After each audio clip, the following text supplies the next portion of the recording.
One of my earliest memories is of waking in the morning to watch Astro Boy cartoons as a child. There was something about the way that his story was told, perhaps the fact that he was somehow a flawed hero, that I found beguiling. In a world crowded with Hollywood narratives, this was a new kind of story, one unafraid of melancholy or at least ambiguity. Later in my life, after university, I found myself in need of a job, as well as some sort of new beginning. At any rate, I had to get out of my home state, as I was rapidly losing points off my driver's license, and hoped an extended absence would help replenish them. Deep in my subconscious lurked those manga cartoons I'd grown up with. All it took was a sign.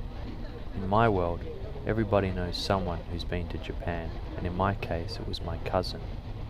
He'd done the English teaching thing and recommended it, so it was foretold I would go to Japan and teach English.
I would work for the largest English conversation school company in Japan named Nova.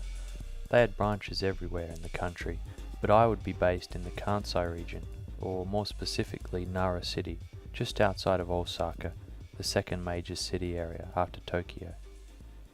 The first thing you notice about Japan is the lack of space.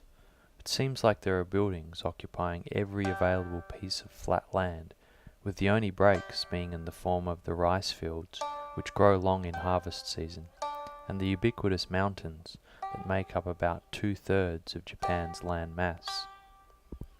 Even though I arrived in the middle of summer, I was still taken aback by how hot and humid it was, especially in my new town.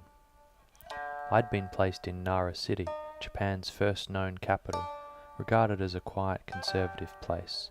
Here's the main street. Nara is famous for Todaiji Temple, the world's largest wooden building, and for its deer that roam the nearby park. Apparently they get quite antsy in certain seasons. There are some simply beautiful places in Nara. Unfortunately, I was not living in one of them.